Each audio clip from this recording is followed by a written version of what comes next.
Oddaja o humanistiki. Ars humana, ars humana, ars humana, ars humana, humana, ars humana.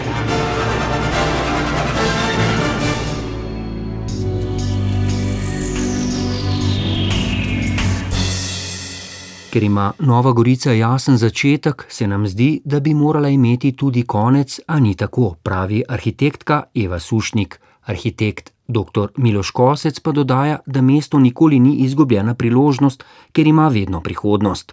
Tokrat v oddaji Ars Humana ob razstavi Sijoče nevidno mesto razpravljamo o urbanizmu Nove Gorice. Pogovor, ki je bil junija že predvajan malo po odprtju razstave, je z omenjenima gostoma pripravil in vodil Žiga Bratoš. Vabljeni v našo družbo.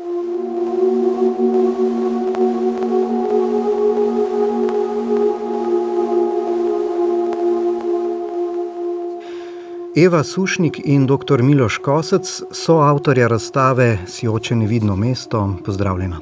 Lep pozdrav. Lep pozdrav. Če smo natančni, gre za sodelovanje vas, Eva Sušnik, z umetniško-raziskovalnim kolektivom Monument Group, katerega del ste pa vi, dr. Kosec. Tako. Povemo, da si razstavo lahko gledamo v EDA centru v Novi Gorici v okviru Evropske prestolnice kulture.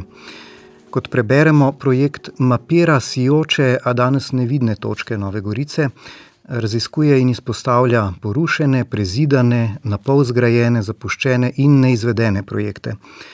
Gre za javne prostore, stavbe in druge arhitekturne elemente, ki so bili zasnovani z ljubeznijo in predanostjo do mesta vrtnic, a so danes v fizičnem prostoru nevidni. Zdaj pa pride tisti del besedila, ki je mene še posebej pritegnil. Razstava predstavlja podobo neke druge hipotetične Nove Gorice, mesta, v katerem bi morda živeli, če bi bili ti danes nevidni projekti uresničeni. Skratka, to je ena tistih razstav, ki se jo da, po mojem mnenju, brati in razumeti na več načinov. Bomo poskušali prodirati v jedra in smeri, ki jih nastavim, ampak za začetek pogovoru na pot pa vaju moram vseeno vprašati nekaj, kar me je nekoliko zbegalo. Skratka, ogledamo si torej lahko z jasno rdečo barvo mapirane projekte, ki jih v resnici ni, pa bi lahko bili, vendar urbanizem je kljub vsemu interakcija elementov, soodvisnosti, je živ organizem. Torej, če bi se določeni objekti obdržali ali uresničili, bi se najbrž drugače razvijala tudi njihova okolica. Prav o teh možnih potezah razvoja Nove Gorice sem se na razstavi spraševal. Odgovore sem nekoliko pogrešal, po drugi strani pa je morda, boste videla povedala, prav to namen, da v njih razmišlja vsak zase. In rečemo, da se debata začne, kjer se razstava konča. Se pravi, hočem reči, drugačna urbanistična struktura bi povzročila ne le drugačen izgled mesta, ampak tudi drugačno življenje v njem, vzdušje, ekonomsko in družbeno okolje bi bilo drugačno, ta genius loci, torej duh prostora bi bil drugačen. Ja, gotovo.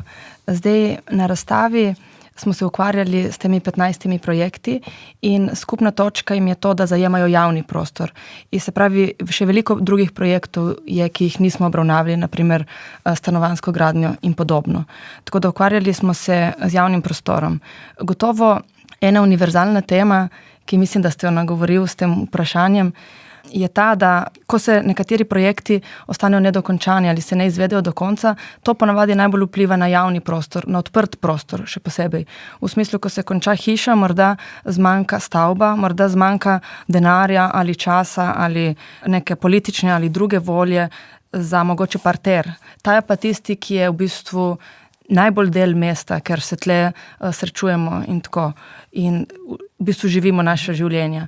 Tako da ta odprt, nedokončan prostor, oziroma ko je nekaj nedokončano, je velikokrat lahko tudi njegova uporaba se čez čas razvije v nekaj napačnega ali pa mogoče v delno privatizacijo, nekdo si malo zagradi, nekdo uporablja na nek na nek način, ki ni predviden, nekdo mogoče za prostor slabše skrbi, kot bi sicer. In ta neka delna degradacija ali pa neurejenost v bistvu vpliva tudi na druge prostore okoli, ker ko ti vidiš, da je recimo nekje namesto neke ureditve, da so odpadki, ne, to mogoče te privabi, da še naprej to nadaljuješ. Tako da smo ugotovili, recimo, da kjer so konkretno ostali nedokončane ureditve in so ostali parkirni prostori, ki so bili označeni kot začasni, se je to v bistvu še kar razširjalo, še naprej. Ker ko nekaj ni bilo urejeno, je v bistvu ponudilo tako uporabo še na tiste prostore, ki še naprej niso bili uporabljeni, in na ta način neka nedokončanost se lahko razširi v večje območje, kot ga sicer zajema. Tako da gotovo neke sijoče nevidne točke niso samo one same, ampak vplivajo na širše mesto. In v bistvu to pokaže tudi za druge primere, kam bi se potem lahko stvari razvijale, če bi obstale okoli tega. Tako kot ste rekli, je na vsakemu obiskovalcu razstave, da se sam malo zamisli ali pa vpraša, oziroma da razmisli o svojih spominih, ne? Ker Nova Gorica je tako mlado mesto, da ljudje se večinoma teh točk spominjajo po svojih izkušnjah in si lahko predstavljajo vsak sam zase, tudi ni nujno, da so ti projekti, ki so neizvedeni, da bi ti morali biti izvedeni, ampak mogoče lahko si vsak sam predstavlja, kaj pa bi tam lahko bilo. Jaz bi temu, kar se popolnoma strinjam, dodal, da je namen te razstave ne opozoriti, da obstaja na papirju boljša Nova Gorica, kot tak je zgrajena, ampak da je v vsakem mestu, v Novi Gorici pa, ker je tako mlado mesto, še toliko bolj ključno tudi vse, česar ne naredimo. To se sliši mogoče malo kontraintuitivno, ampak po mojem, da tudi arhitekti premalo razmišljamo o tem, kako stvari, ki niso narejene, to lahko zelo dobesedno razumemo kot prazni prostori ali pa prostori, ki niso namenjeni določenim funkcijam, pa se na njih začne nekaj dogajati, ali pa projekti, ki so ovrženi, puščajo v prostoru neke sledi, vplivajo na način življenja mesta in temu, kar ste rekli, bi jaz dodal, da absolutno je debata sestavni del te razstave. Debata med nami ustvarjalci in prebivalci Nove Gorice, pa na koncu tudi med samimi prebivalci Nove Gorice, obiskovalci, da razumemo, da projekt, ki ni bil uresničen, ali pa projekt, ki je bil mogoče podrt ali pa radikalno spremenjen, ne pomeni nujno samo neke velike katastrofe ali pa neuspeha, ampak ostaja sestavni del identitete tega mesta. Ne? In debata je, po mojem, da en ključen prepoznavni element vsake urbane tvorbe. Ne bom rekel, da je to edina definicija mesta, ampak debata je stvar, ki ima v mestu prav gotovo več domovinske pravice kot na vasi. Na vasi je debate manj kot v mestu. In raznolikih pogledov in prostorsko pa to pomeni veliko med sabo včasih nasprotujočih si, med sabo prepletenih, dopolnjujočih se prostorskih vizij. Tako da sijočnost tega mesta, ki ga postavljamo na ogled, ni znak neuspehov ali pa stran poti, ampak samo poskušamo pokazati, da praznine, ki so v mestu, niso samo praznine. Polne so nekih nerealiziranih stvari. Nekateri ljudje njih veliko vejo, njihovi avtori, ki smo jih intervjuvali za to razstavo. Nekateri ljudje se spomnejo mogoče nekje v podzavesti velikih načrtov, ki se niso nikoli uresničili, ali pa se spomnejo tistih hiš, ki so danes že porušene. Vse to je tudi sestavni del mesta, ki obstaja, ne glede na to, da ga ne vidimo v fizični obliki. Zdaj, ko ste omenili to praznino, Vinko Torkar citira svojega profesorja Edvarda Ravnikarja, ki je svojim mlajšim arhitektom rekel: čuvajte vsak nepozidan prostor, čuvajte ga za nekaj lepega, za nekaj, kar še lahko reši to mesto. Te praznine torej. Pa še to hočem namigniti, da neuresničeni projekti niso vedno le neuresničen potencial, ampak v bistvu, kot ste rekli, prav ta njihova odsotnost že dejansko so ustvarja mesto. Ja, to je gotovo tudi eden od pogledov, je tudi ta, da sijoče nevidno mesto mogoče ni nujno, da to govori o prazninah, ki jih ni, ker niso uspele, ampak so mogoče sijoče nevidne tudi zaradi tega, ker danes praznine so in je to dobro, da so. Naprimer, en tak primer je gotovo Travnik pred mestno občino, pred mestno palačo od arhitekta Glanca. Ta praznina je bila predvidena že v prvih skicah in maketi Edvarda Ravnikarja iz leta 1947. Potem pa je v kasnejšem natečaju leta 1968, spravi 20 let kasneje, v natečaju za ureditev, spravi centra mesta, so v bistvu ta prostor urejali izbirali in 4 natečajni predlogi, vsi 4 so ta travnik pozidali. V tem primeru, kot danes gledamo na ta prostor, smo lahko veseli, da se to ni zgodilo in je v bistvu ta sijoč del, ta praznina, ki jo danes imamo. Tako da to, da je nekaj sijoče nevidno, je lahko tudi, sploh ne gre za neuspeh, ampak mogoče gre za uspeh, da se nekaj tudi ni naredilo. Enako velja za mogoče velike komplekse, ki so bili v 80-ih mišljeni za kazinoje. Naprimer, to se takrat ni zgodilo in gotovo bi mesto ubralo drugačno pot, mislim, če bi ti objekti se zgodili. Vprašanje kakšno. Zdaj mogoče lahko ocenjujemo, da je v redu, da se niso zgodili. Ampak a ni bilo tako, da je prav Edvard Ravnikar na tem razpisu kandidiral in celo on predlagal pozidavo, se pravi predelavo tega svojega prvotnega projekta. Zanimivo je z 2 strani. Prvo to, da pravzaprav gre naprej in da razume, da tista njegova prva ideja, da je dovolj odprta, da se lahko čez čas razvija in jo celo on posodablja, hkrati pa, da se loti tega travnika. Zakaj? Ja, v bistvu šlo je za vabljen natečaj, na katerem so sodelovali 4 skupine. Ena med njimi je bila s profesorjem Edvardom Ravnikarjem in sodelavci in vse 4 skupine so ta travnik pozidale. Ko si ogledamo rešitev od profesorja Ravnikarja, gotovo lahko ta predlog gledamo na način, da je on idejo magistrale in Nove Gorice, kot jo je zastavil 20 let prej, jo je ohranil. On je samo mogoče ob magistralo pripeljal še več javnega programa v nekem drugem merilu in da mogoče željo, da bi ta magistrala še zmeraj bila glavna ulica in zaživela. Prav tako je nekako teh 6 ruskih blokov na južni strani magistrale, ki bi se moralo iz jih zvesti še 6 na severni strani in se jih ni. V tem predlogu z leta 68 je ravno tako ponovil nek zaključek magistrale na severni strani, ne formalno v enakih volumnih ali pa gabaritih, ampak nekako istočnice svoje prve ideje je ohranjal. Ne. Mogoče smo res lahko zdaj danes zadovoljni, da se travnik ni pozidal, ker je še zmeraj nekaj posebnega, je ta praznina v mestu, ki je gotovo ena dobra karakteristika Nove Gorice. Sploh je pri tem natečaju leta 68 zanimiv odnos recimo do najbolj monumentalne ali pa skoraj edine stavbe, ki se je na začetku zgodbe Nove Gorice zgradila v skladu s to prvotno zelo velikopotezno vizijo. In to je Glančeva občinska palača, kjer se zdi ne samo, da so pozidali vsi 4 natečajne skupine, da so pozidali travnik, ampak tudi, da so namenoma ali pa ne namenoma zastarali to takrat že v arhitekturnih očeh brezupno zastarelo, rahlo, tukaj v narekovaju uporabljam stalinistično, realsocialistično palačo Glanca, kot da bi jo hoteli zanikati.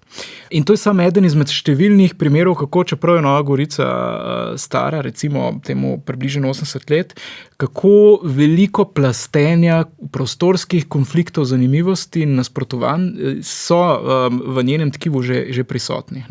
Drugo pomembno poglavje tukaj je prav gotovo, Ravnikar je recimo pravično imenovan za očeta Nove Gorice. Ampak dolg časa se je recimo na fakulteti za arhitekturo govorilo o Ravnikarjevem odnosu do Nove Gorice zaradi tega, ker se vizija ni uresničila, oziroma sam je poimenoval na neki točki urbanizem Nove Gorice kot tragedijo. Ampak mislim, da je prav zato pomembno govoriti vedno o obeh projektih Edvarda Ravnikarja. Tako kot ste sami rekli, da seveda ko arhitekt razmišlja o razvoju in še posebej Ravnikar, ki je bil tako močan v razumevanju mesta kot procesa, ne kot neke zamrznjene podobe, da se je seveda tudi sam v 20 letih bistveno spremenil in zgradil neko, skoraj bi si upal reči, metabolistično mesto, ki upošteva osnovne izhodišče njegovega prvotnega načrta, pa vendar gre v koraku s časom. In to je po mojem, da edin zrel način, kako ustvarjati mesto. Mesto ni nikoli izgubljena priložnost, zato ker ima vedno tudi prihodnost. In mislim, da se, če ne v besedah, se pa v risbah Edvarda Ravnikarja to zelo jasno vidi.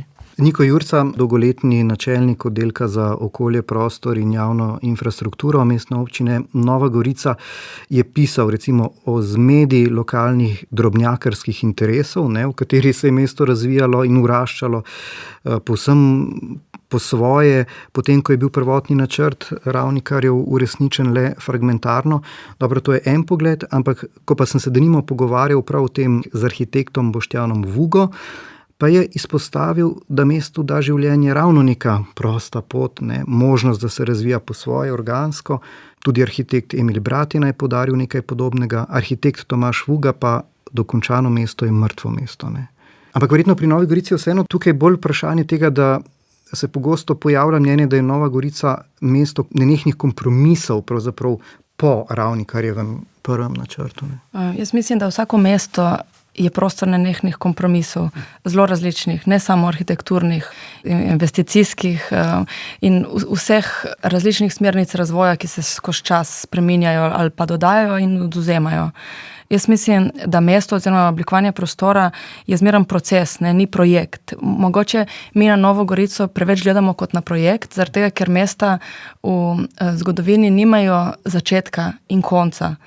Razlika z Novo Gorico je, da Nova Gorica ima začetek, ne? In potem mogoče se nam zdi, da bi moralo imeti tudi konec, oziroma da bi mora ta projekt biti nekje zaključen. Ne? To pa ni tako, ker govorimo o prostoru, govorimo o krajini, to je konec koncu tudi neka živa materija, drevesa rastejo, ljudje se rojevajo in umirajo. To ni nekaj, o katerih bi lahko govorili v kategorijah projekta. Zaradi tega smo v bistvu s to razstavo tudi na nek način želeli prikazati neke poti mesta, kjer to ni neuspešen primer realizacije enega projekta, ampak je zelo veliko projektov, ki skupaj tvorijo proces. Ta pa ni nikoli zaključen, ne. Tudi ne sme biti. Meni kot nekomu, ki ni iz Nove Gorice, se mi je vedno zdel zanimiv, da v Novi Gorici srečujem nasprotje tega, kar poznam recimo iz Ljubljane. Ljubljana, ki ima neko zelo skrbno, počasi grajeno jedro, ki se je gradilo recimo 800 let in se to raščeno jedro zelo pozna, ki je v zadnjih 30-35 letih kvečjemu žrtev premejhne ambicioznosti pri razmišljanju.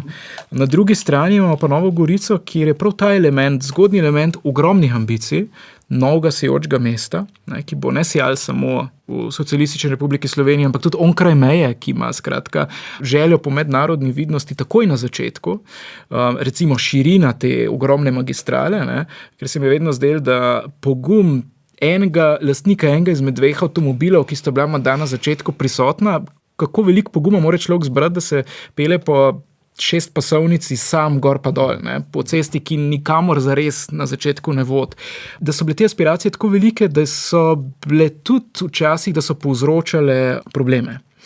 Tako da, če sem v Ljubljani navajen na to, da so aspiracije premejhne za recimo vlogo neke sodobne demokratične prestolnice, se mi zdaj zanimivo, da je v 40 pa 50 letih paraliza bila včasih povzročena s temi prevelikimi aspiracijami, ki jim potem, jasno, finančne zmožnosti, pa popolna ukinitev neke državne pa republiške podpore pri tem projektu jim spodrezala krila. Ne? In da se dejansko nihče ni upal nekaj časa graditi ob magistrali, ker je bila ta magistrala premonumentalna, da bi si drznil s tistim proračunom sezidati neko bolj skromno hišo. Ne?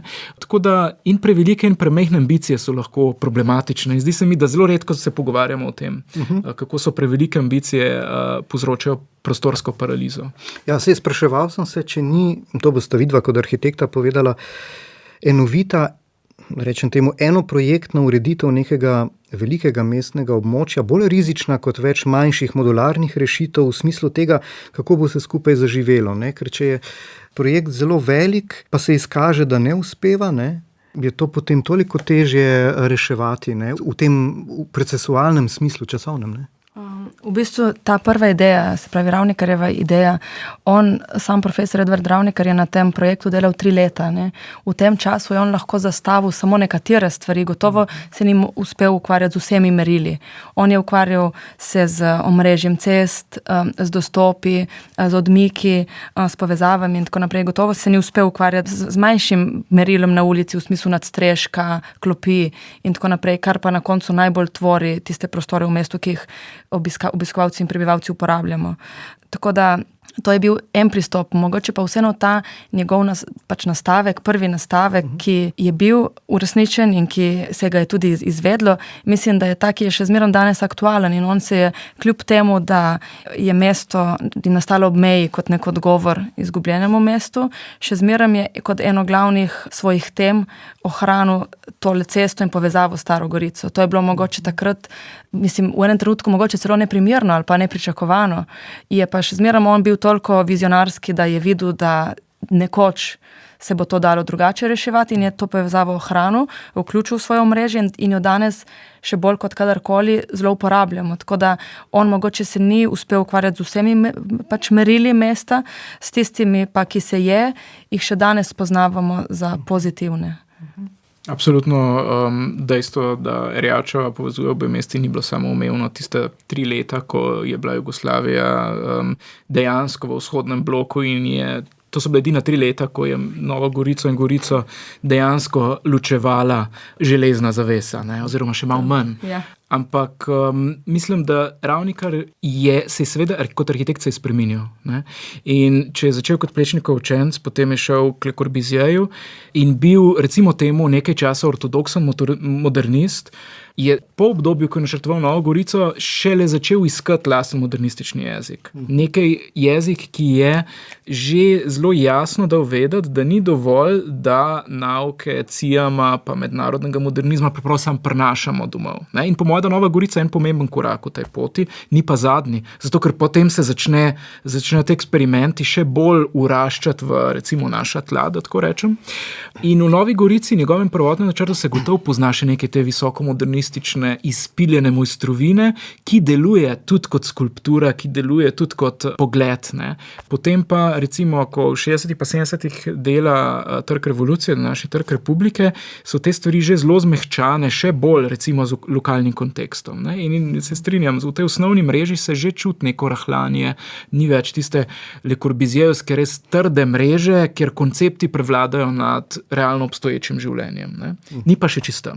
In zdi se mi, da potem, kar mogoče sam ni naredil z načrti, je potem življenje zmehčalo v Novi Gorici in ni nič slabega na tem. Ko razmišljamo o takih mestih, pa nasploh mestih o tem, da je nekaj uraščeno, da je nekaj umetelno ustavljeno, da se šele potem uživi.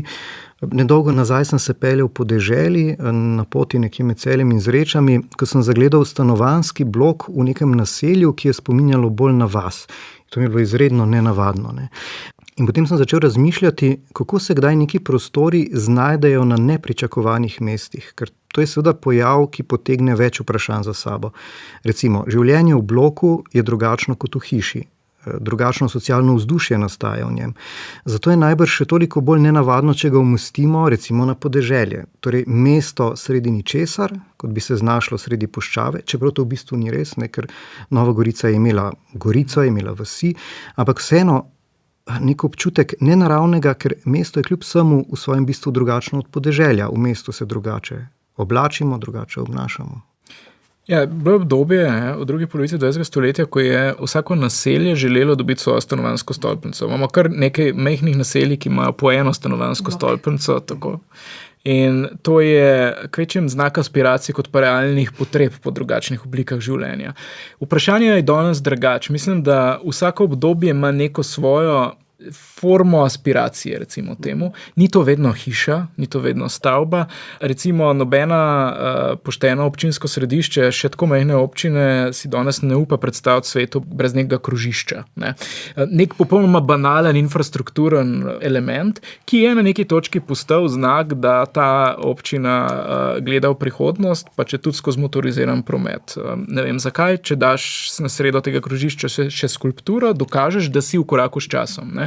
In mogoče bo podobno z tipologijo vila bloka, ki je aspirativna oblika za nekoga, ki si želi živeti, kot da je na deželi, ampak se pa dela, da je v mestu. Bomo videli, bo vila blok postal nova stanovanjska stolpnica. Skratka, zdi se mi, da arhitektura nikoli ni samo vprašanje funkcije, kaj potrebujemo.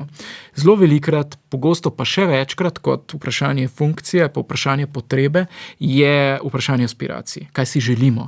In to ne samo, kaj si mi želimo, ampak kaj si želimo, da bi nas drugi, kot da bi nas drugi prepoznali. Skratka, gradimo podobo, po kateri bi nas drugi prepoznali, če je to dovolj logično.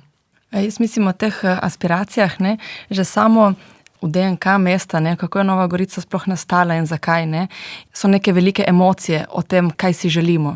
Ker po drugi svetovni vojni, ko je recimo fašizem bil premagan, ne, in bil tisti, ki je vojno izgubil in so se meje postavile na novo, so se na tej lokaciji meje postavile vseeno tako, da je mesto ostalo v Italiji. Ne.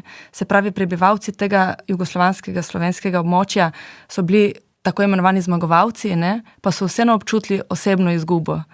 Tako da gotovo je bila neka zmeda ali pa nezadovoljstvo. Ne. Ljudje iz okoliških krajev niso več mogli iti trgovati ali po vsakodnevnih opravkih v Italijansko Gorico, ker ni bila več njihovo mesto. To, da iz neke izgube se je vodstvo odločilo ne za spodbujati, oziroma ne spodbujati, za se utapljati v tej žalosti, recimo, ampak za zgraditi novo mesto, že to je neka želja, ne, neko obrat iz žalosti v ponos. Tako da to je že bilo, že sam nastanek Nove Gorice moramo videti kot nekaj pozitivnega, odločitev za mesto, ta potreba po mestu. Potem pa prav konkretno, tej prvi bloki zgrajeni po načrtu Edvarda Ravnikarja, ruski bloki, tako imenovani, oni so bili bloki, pa se pravi, s prvimi stanovanji v Novi Gorici. Povprečna kvadratura je med 100 in 120 kvadratnimi metri, kar je za standarde takratne stanovanjske gradnje več kot 2-krat več, kolikor je bilo običajno, med 50 in 60 kvadrati. Tako tudi tle se lahko sprašujemo o teh nekih željah in aspiracijah, kaj si za to novo mesto želimo. Kot da bi morda želeli ustvariti neko meščanstvo, ki je res gospodsko, ne, se pravi res visoko kvalitetna stanovanja, svetla, velika. Potem pa se je velikokrat zgodilo, da so se ljudje v ta stanovanja uselili in so jih uporabljali v bistvu na nek kmečki način. Ne? V kleteh so imeli živali, mogoče kakšne kokoši na balkonih in tako. Tako da tudi ta karakter stanovanj je bil na začetku mogoče drugače uporabljen, kot je bilo mišljeno, ker tako velika stanovanja z veliko sprejemnico so gotovo mišljena za neko zelo meščansko življenje, kar pa potem neke živali v kleti se to malo ne sklada. Ne? Ampak to je vse bilo del tega procesa mesta. Ja, se recimo v dokumentarnem filmu Mesto na travniku, ne, iz leta 2004, Anje Medved in Nadje Velušček so zbrana pričevanja prvih Novogoričanov, pa jih bom na kratko nekaj povzel, ker ste dali ravno to iztočnico, ker pokažejo prav na to blokovsko vzdušje. Takole denimo povejo: bili so še jarki, ni bilo ceste in pločnikov, ampak bil je dom. Mesnica in mlekarna sta bili kar v kleti bloka. Otroci so na dolgih hodnikih sedeli na tleh in poslušali radio. Hkrati so ljudje iz blokov hodili kmetovati naokoli. Ne? Ko se je voda dvignila, smo se po kanalih vozili z barkico, tako smo si tudi navozili drva. Bili smo kot velika družina, a se spomnim, da je na sestanku ena gospa rekla: tisto dvorišče dol, pa tistih hlev, ena sama umazanija, to bi vendar morali odstraniti. Nisem zmogla biti tiho in sem jim odvrnila: ma gospa, ste vi prišli iz Pariza? Pa saj smo vsi prišli z kmetije in vemo, kako je to. Skratka, zelo dialektična se mi zdi Nova Gorica, ta sijaj, ne, ki pa nikoli ni zares ulovljen. Ne. Zdi se mi, da je tudi v drugih projektih, recimo v Ljubljani so tak primer Litostrojski bloki, ki so ravno tako visok stanovanjski standard. Zelo radi pozabljamo, da so bile ambicije nove družbe, takoj po drugi svetovni vojni, da si je prihodnost predstavljala ne kot veliko število majhnih stanovanj, kot si Eva povedala, ki so potem pozneje zaznamovali recimo sicer kvalitetno zasnovana naselja oziroma soseske, ampak dejansko kako ponuditi predvojni bivansko kvaliteto meščanskega sloja, kar je bilo takrat v Sloveniji verjetno tam okrog 10% prebivalstva, za v bistvu skoraj vse. Ne.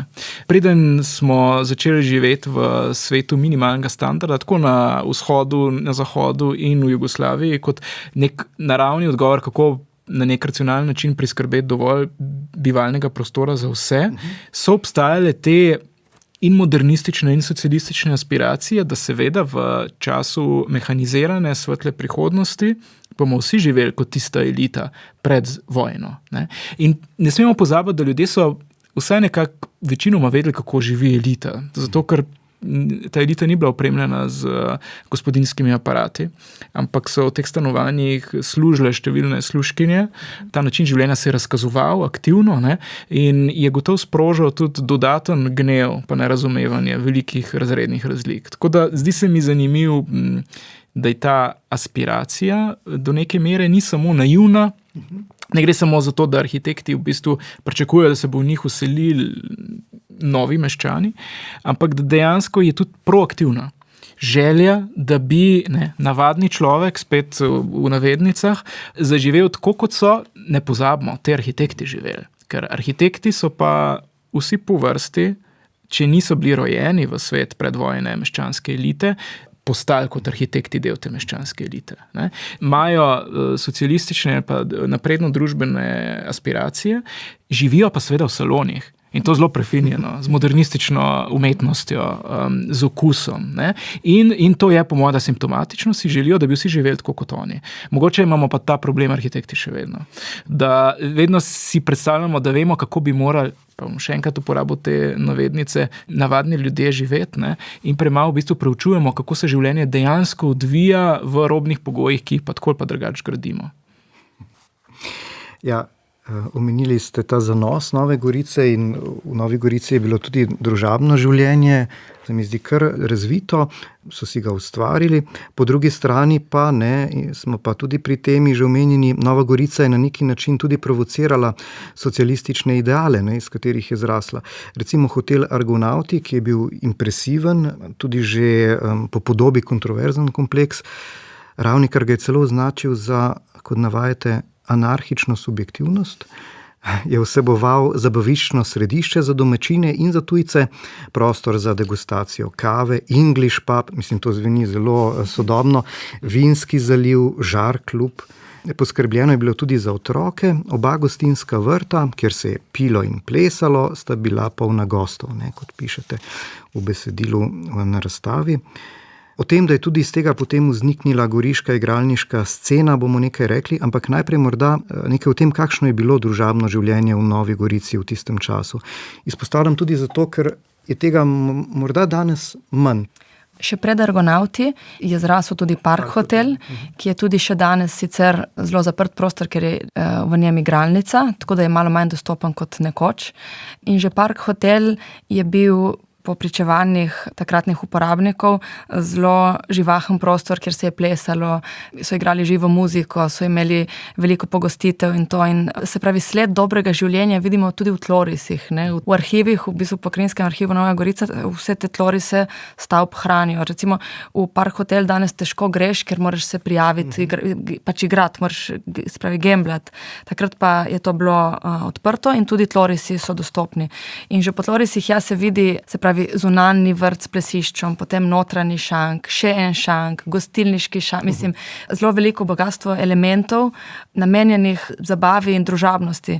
In to se seveda še stopnjuje pri Argonautih, ki je cel spisek vsebin, je neverjeten še za današnjo to ponudbo, ki jo poznamo, ker znotraj kompleksa ni bilo samo banalno popivanje, je bila tudi galerija, je bila tudi cvetličarna, je bilo varstvo otrok, tako da v bistvu lahko je cela ena družina ali pa v bistvu vsi razredi ali pa starosti ali pa kombinacije ljudi, ki so prišli, so lahko tam nekaj počele. To v bistvu danes ne obstaja več, ne obstajajo tako veliki kompleksi s tako raznoliko družabno ponudbo. Še v nakupovalnem centru, sicer je res, da ti prostori so vsi komercialni, se pravi, moraš nekaj spiti, ampak vseeno niso tako zavezujoči, kot so danes nakupovalna središča, kjer če nekaj kupiš, nimaš kaj početi. Še igrala moraš dati žeton, Tle pa ni bilo tako, je vseeno to bilo del nekako bolj javnega prostora, kar pa je z pojavom igralništva popolnoma zamrlo, ker igralništvo samo po sebi je introvertna dejavnost. Ne vabi ljudi, da se kar tako iz vandranja po mestu pridružijo, morajo z namenom priti tja in se posvetiti igranju. To je najboljše, da prostor nima okn, da ne komunicira z ulico, ker se potem lahko gost bolj posveti tej dejavnosti. Tako da je mesto na ta račun, če govorimo o javnem prostoru, izgubilo zelo veliko takih prostorov, ki so bili prej namenjeni, pa so vsaj komunicirali z ulico, danes ne komunicirajo več. Dr. Jure Ramšak je pred leti pisal prav o tem, o transformaciji planiranega socialističnega mesta v kraj kapitalističnega načina zabave, ki je bil pa potem res že namenjen tujim državljanom. Ja, Skorajda, ne? skorajda večinoma tujim. Je res, da je to postalo ena glavnih, če ne glavna gospodarska panoga in na začetku je zelo veliko mesto od tega tudi dobilo. Konec koncu je igralništvo financiralo galerije in športne klube in tako naprej. Zdaj pa v dolgoročnem pa je gotovo to neka negativna dejavnost za mesto. Ne? Mislim, že za sam prostor v smislu te introvertiranosti, sicer pa tudi za vse ostale, od odvisništva z gamblingom naprej. Ne. Zelo veliko Goričanov je bilo zaposlenih v teh kompleksih, to pomeni, da so se mogoče manj šolali, kot bi se sicer. So mogoče prišli do lažjega zaslužka, so mogoče nekdo, ki je delal v igralništvu, zaslužil enako kot en zdravnik. Ne. To gotovo daljnoročno vpliva na mesto in na neke zmožnosti nakupa in konec koncu tudi na okus in na razvoj mesta v vseh smislih. Ali celo kot poznamo primere, ko so se ljudje že šolali, recimo v Ljubljani na fakultetah, prišli nazaj v Novo Gorico in se zaposlili v igralnici, ker so enostavno zaslužili več. Skratka, neke posledice na družbenem in urbanem tkivu tega mesta. In to je gotovo tudi zanimivo, zaradi tega, ker če smo prej govorili, da je Nova Gorica vseeno bila zasnovana kot izložba socializma in teh vrednot, te ureditve na zahod, ne, v kapitalizem, je v bistvu potem postala nekako njena identiteta igralništvo, kar je, če ne drugega, zanimivo, ne, kako je ta razvoj vrednot, ali pa konec koncu mi gledamo tudi obravnavo prostora, kako se je popolnoma obrnil od svojih začetkov z drugačnimi izhodišči. Ja, se prav ob tej razstavi vaši sem potem začel razmišljati, ker se že pogovarjamo o projektih, ki jih ni več oziroma jih sploh ni bilo, pa bi morda lahko bili. Se mi poraja še nasprotno vprašanje. Kakšna bi bila pa Nova Gorica brez česa, kar pa je obstalo? Ne? In seveda najprej pomislim na igralniško industrijo. Ne? Zdi se mi tudi, da je, prej sem govoril o tem, kako je Nova Gorica, kljub temu, da je tako novo mesto, da včasih, ko človek brska po njeni zgodovini, se mu zdi, da brska po plasteh enega antičnega mesta.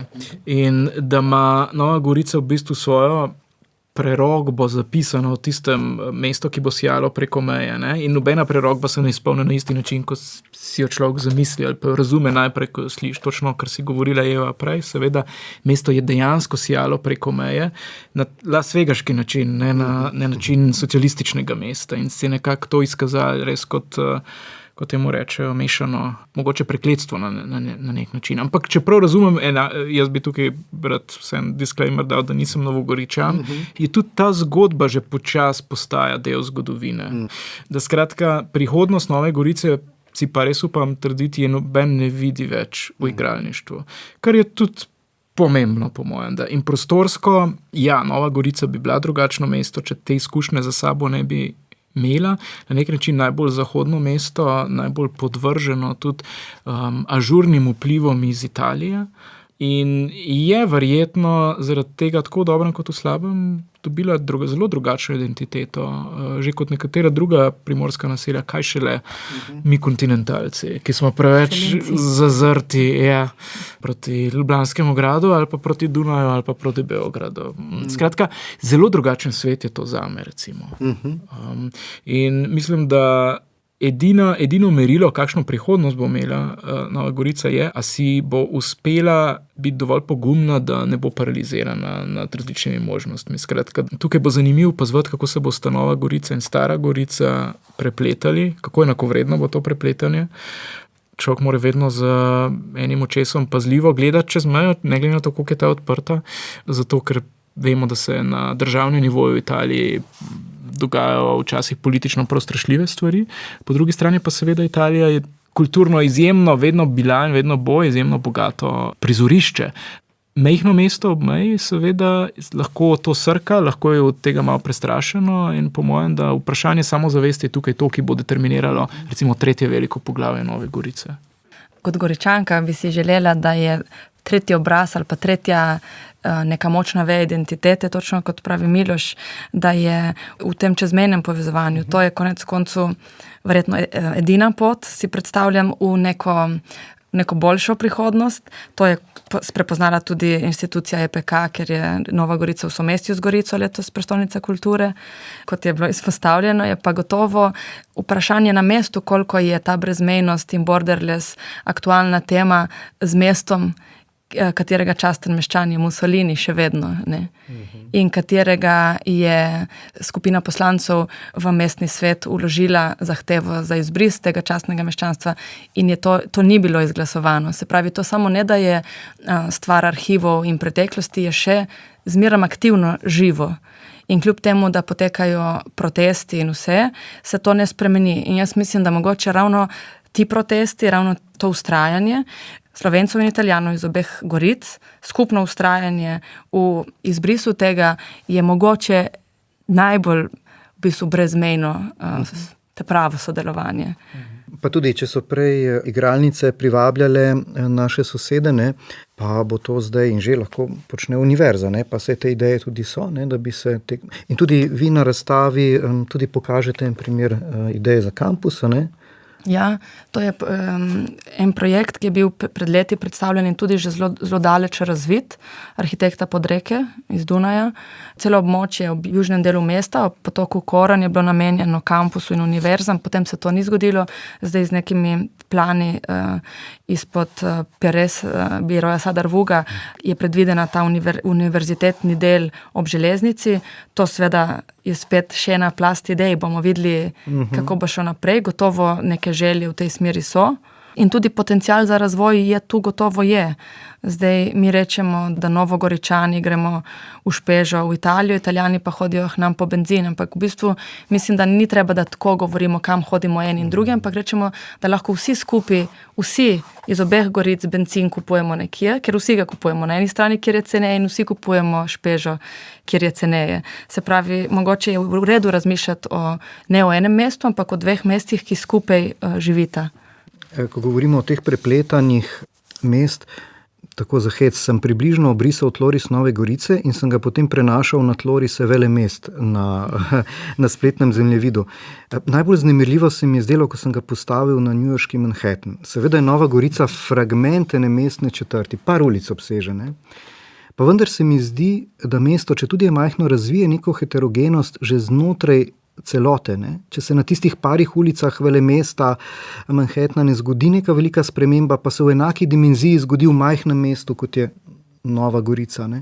Se pravi, ta mikro-makro razmerja so prav zanimiva in relativna, ne? Ja, če bi malo zamižali, bi lahko prepoznali Times Square okrog Travnika, pa diagonala Erjavčeve, ki je recimo tako kot Broadway, ki, kako bi rekel, zanika mrežo, pravilno mrežo. In seveda je to lahko napol komično, lahko pa ugotavljamo, kako pravila neke urejene ritmike potrebujejo tudi nekaj, kar jih zmoti, ne? In to je po mojem, da ena izmed možnih identifikatorjev urbanosti. Skratka, da mesto nikoli ni samo mreža, da nikoli ni samo Le Corbusier, ampak potrebuje tudi Broadway, ki ga moti. In da ima to mesto fizično, ampak tudi v smislu, kakšna družba v njem živi, vedno dovolj pluralizma, da ni čisto pomerjeno samim sabo. To se mi zdi pa res samo pozitivno. Če pa nam uspe tako na Manhattnu, kot tudi v Novi Gorici ukrotiti cene stanovanj, potem smo pa že blizu enemu sijočemu mestu mogoče. Tukaj bi dodal še Ljubljano, ki ima ta isti problem. In ker gremo proti koncu pogovora, in ker smo že omenili velemesta in ker je razstava v Eda centru, ne, se moram dotakniti še tega, ker prav pri tej zgradbi Eda centra se mi poraja vprašanje, je to stavba, ki je primerna za Novo Gorico? Vemo, da je bil problem ta center napolniti, a ne? Razlogi so različni. Deluje na nek način kot tujek, ne? Nekaj, kar bi prej res srečali v nekem velemestu, ne?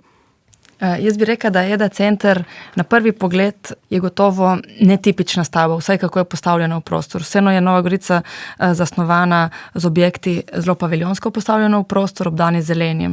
Nikoli stavba ne gre do roba pločnika, vsi vogali so sproščeni, v bistvu vse skupaj diha.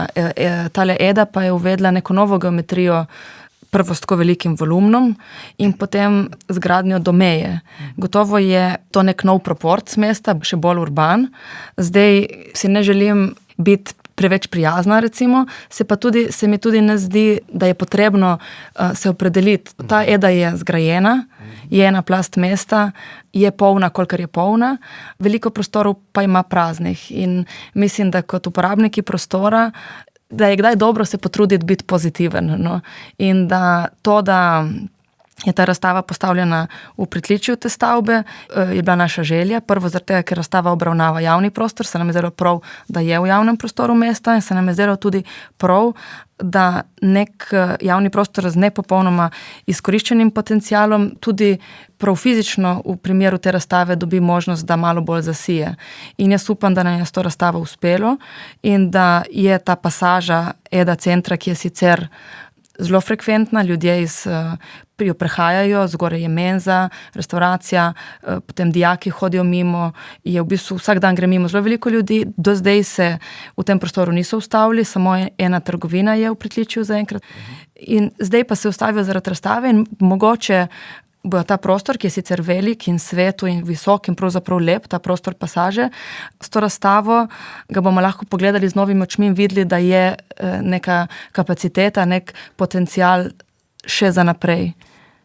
Zdi se mi, da je kot recimo Ljubljančanu s kolegom Martinom Bricljem Barago, ki je ravno tako član Monument Group, in ko smo spoznavali te prostore, ker v Monument Groupu vedno poskušamo uporabiti tudi za naše intervencije javni prostor, ki je mogoče spregledan. In ko sva z Martinom skupaj z Evo, ko smo šli gledati te prostore in jasno Eva pozna ta prostor na popolnoma drugačen način kot midva, ki so poznala recimo zunanjo podobo in jo prepričevala, kako v bistvu spregledan je ta prostor, so zares v njem začela prepoznavati nekaj podobnega, kot je recimo veliko predverje Cankarjevega doma, na prvi pogled hecna primerjava, ampak v funkcionalnem smislu pa niti ne. Gre za pokrit javni prostor, ki omogoča drugačne, ampak javne dostopne funkcije kot pa odprt parter mesta. In vsako mesto potrebuje odprt javni prostor in zaprt javni prostor.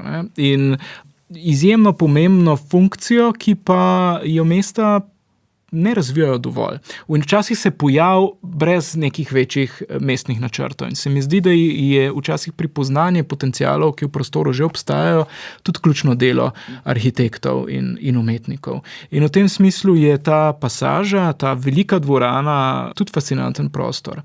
Drug sestavni del EDA centra, ki je po mojem, da poduporabljen, so te včasih celo nezaslišano monumentalne stopnice, ki tako kot mogoče najbolj zanimivi arhitekturni elementi v bistvu se opirajo funkcionalnosti. Res jih na nek način ne potrebujemo v taki dimenziji. Ravno zato pa sprožajo vprašanje o drugačnih načinih uporabe. Kaj se lahko na tem stopnišču zgodi, kar se sicer ne bi mogli, ker ne bi nobena mestna oblast ali pa noben zasebni investitor naročil. Skratka, na teh stopnicah se lahko zgodi nekaj, kar se sicer ne bi v Novi Gorici mogli zgoditi. In to so priložnosti, da postane iz stavbe, ki je izjema, ki ruši pravila, recimo, sestavni del identitete Nove Gorice. To pa ni več samo vprašanje arhitekture, ampak predvsem vprašanje rabe, sproščenosti v tej rabi, improvizacije, umetnost improvizacije, preizkušanja in izkoriščanja potencialov, ko obstaja, samo mogoče jih še nismo prepoznali. Pa še recimo to, da se dotikajo, to lahko za konec povemo, Trgovske ulice, ki pa je bilo prvo območje v mestu, pa tudi prvo namensko projektirano območje v Jugoslaviji, namenjeno izključno pešcem. To je pa tudi nekaj zelo sodobnega, že takrat. Ja, recimo v Jugoslaviji so obstajale že prej seveda peš cone, to so bili večinoma ali bazari oziroma neke tržnice, ki so rasle organsko iz potrebe skozi čas. Ta je bila pa prva projektirana, avtor je arhitekt Marjan Vrtovec, ki je potoval in je na Švedskem videl te zglede in si jih je želel pripeljati domov. In je to v bistvu prva ulica zamišljena kot peš cona v Jugoslaviji, kar je v bistvu zanimivo ali pa izjemno na nek način. In ta ulica se izteče na južni strani proti avtobusni postaji, pred njo stoji zelo lep spomenik, kip, Lenasjev kip letalcu, Rusjanu, in od tu gor grejo te stopnice in super bi bilo, te stopnice, tako kot pravite, predimenzionirane oziroma prevelike kot za to, kar bi jih lahko uporabljali, bi komod celo poletje delovale kot amfiteater. Komod bi bil od spodaj en oder in bi tam gledali tekme in filme. To je tako nekaj, kar se ponuja samo. In tako, da bi bilo super, da bi EDA na ta način postala del mestnega tkiva, da bi ga ljudje vzeli zase kot uporabo. In se to lahko zgodi spontano, kot se je zgodilo prav na koncu Trgovske ulice, kjer je nepričakovano pravzaprav zrasel glavni mestni trg in središče mesta, ne, samo po sebi. Super bi bilo, če bi se, mogoče ne prav samo po sebi, ampak vseeno, da bi bilo malo kurirano, zgodil tle še en dober, kvaliteten javni prostor na teh stopnicah. Ja, Eva Sušnik in dr. Miloš Kosec, hvala obema za obisk in pogovor in vse dobro vam želim. Hvala lepa. Hvala lepa. Tako, to je bila oddaja Ars Humana, ki jo je pripravil in vodil Žiga Bratoš. Tonsko pa sta jo uredila Miha Klemenčič in Jernej Boc. V njej smo razpravljali o urbanistični podobi Nove Gorice, izhodišče pa je bila razstava Sijoče nevidno mesto. Gosta sta bila soavtorja razstave, arhitektka Eva Sušnik in arhitekt dr. Miloš Kosec. Pogovor z njima smo prvič objavili junija po odprtju razstave. Oddaja o humanistiki. Ars Humana. Ars Humana. Ars Humana. Ars Humana. Ars Humana.